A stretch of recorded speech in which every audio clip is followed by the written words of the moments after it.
इस वक्त मौजूद सिद्धार्थनगर जिले में देखा गया कि कल विगत जो बिहार चुनाव को लेकर जीत हासिल हुई है। बिहार अपना भाजपा पार्टी अपना जश्न मना रही है। आज हमारे साथ मौजूद है सिद्धार्थनगर जिले के एमआईएम पार्टी के निशात अली जिला अध्यक्ष। आइए उनसे हम जानते हैं, क्योंकि एमआईएम की भी सीट निकली है, तो आइए उनसे जानते हैं कि किस तरीके से उनकी सीट निकली और जीत की जो खुशी मना रहे हैं, क्या कहना चाहेंगे। बहुत बहुत स्वागत है। जो कल एमआईएम पार्टी की जीत हुई है, 5-6 से सीट निकली है, वैसे तो भाजपा अपना पूरा जश्न मना रही, क्या कहना चाहेंगे। देखिए, सबसे पहले मैं बिहार और सीमांचल की जनता का धन्यवाद करता हूँ, उनका शुक्रिया अदा करता हूँ। अल्लाह ने जो हमें कामयाबी अता की, जो हम लोगों ने मेहनत किया, हमारे बिहार, यूपी, महाराष्ट्र के जो भी जिम्मेदारान थे सारे लोग पहुँचे, ओवैसी साहब, सारी टीम, हर जगह की मजलिस की टीम पहुँची। हमारे ज़िले से भी लोग गए, अगल बगल के ज़िले से भी लोग गए बिहार में जाकर के, उन्होंने बहुत सारी मेहनत की। सबकी मेहनतों का जो फल मिला है, अल्लाह ने जो हमें दिया है, उसका हम शुक्रिया अदा करते हैं, वहाँ की आवाम का शुक्रिया अदा करते हैं। और जो सीटें मिली हैं हमको, ये चीज़ें हम बहुत पहले कह रहे थे। अगर तेजस्वी यादव अपने घमंड में ना होते और अगर उन्होंने एमआईएम की बातों को माना होता, अख्तरुल ईमान साहब जो वहाँ के प्रदेश अध्यक्ष हैं, उनकी बातों को अगर माने होते तो आज बीजेपी हारती हुई नजर आती। लेकिन उनके घमंड, उनके अहंकार ने और मुस्लिम विरोधी मानसिकता ने उनको इस हाल पे लाके खड़ा कर दिया। अगर वो हमारी बात माने होते, हमको 6 सीट दिए होते, तो आज ये हाल नहीं होता। देखा गया है तो पिछली बार भी तो 5 सीट मिली थी, उससे आगे तो बढ़ोतरी हुई नहीं। नहीं, देखिए ऐसा है कि हमारी जो बढ़ोतरी नहीं, उसके पीछे रीज़न है। समाजवादी पार्टी जो कि वहाँ पे चुनाव नहीं लड़ रही थी, लेकिन समाजवादी पार्टी ने वहाँ पे मजलिस को हराने का काम किया।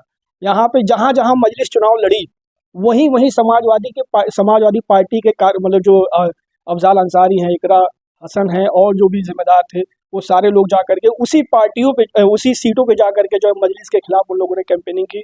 बीजेपी के खिलाफ कैंपेनिंग करने नहीं गए। सीमांचल को छोड़ के जहां मजलिस नहीं लड़ रही थी, वहां पे वो लोग कैंपेनिंग करने नहीं गए। सिर्फ जहां पे मजलिस लड़ रही थी, बस वहीं पे जा करके उन लोगों ने कैंपेनिंग किया। उनका एक मकसद था कि मतलब जो मुसलमानों की उभरती हुई क़यादत है, जो मुसलमानों के हक और हुकूक की लड़ाई की बात करती है, उसको ख़त्म कर दिया जाए, उसको निस्तो-नाबूद कर दिया। लेकिन अल्लाह से बड़ा कोई नहीं है। अल्लाह हमें कामयाब किया है, इसके लिए हम अल्लाह का शुक्रिया अदा करते हैं, सीमांचल की आवाम का शुक्रिया अदा करते हैं कि उन्होंने ये मैंडेट दिया। बहुत बहुत शुक्रिया। देखा गया है कि बिहार चुनाव प्रचार के दौरान ओवैसी साहब ने दीन इस्लाम की बातें कही कि मोहम्मद का बेटा सीएम बनेगा, फलाने का बेटा सीएम बनेगा। तो ये दीन इस्लाम लाने के वजह से जो बीच में लाया गया, तो लोगों का जो प्रश्न उठ रहा है कि ये बात कहने की वजह से पलटवार हो गया है बीजेपी पे, इन्होंने बीजेपी को ही जिताया है, तो क्या कहेंगे। नहीं, देखिए ऐसा है, हम दीन इस्लाम को मानने वाले हैं। लोग राम की बात करते हैं, लोग क्या नाम है, भगवान की बात करते हैं, तो ये ऑब्जेक्शन नहीं होता भाई। जो जिस धर्म का मानता है, जो जिस धर्म का अनुयायी है, वो उसी हिसाब से बातें करता है। ये सारी चीज़ें जो है सिर्फ मुसलमानों के खिलाफ एक प्रोपेगेंडा जो है ना, वो चलाने के लिए इस तरीके की बातें की जाती हैं। ओवैसी साहब ने जो किया है, भाई हम अपने इतिहास, अपनी तारीखों से ही तो बात करते हैं, और किससे बात करेंगे।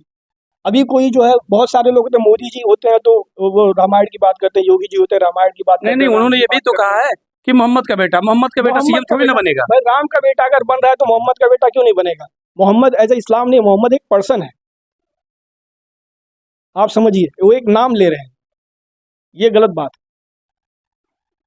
तो ये थे हमारे साथ बात कर रहे थे एमआईएम पार्टी के सिद्धार्थनगर जिले के निशात जी। लगातार इन्हीं खबरों के साथ बने रहें। Zafar Siddiqui, voice of news 24, Siddharthnagar.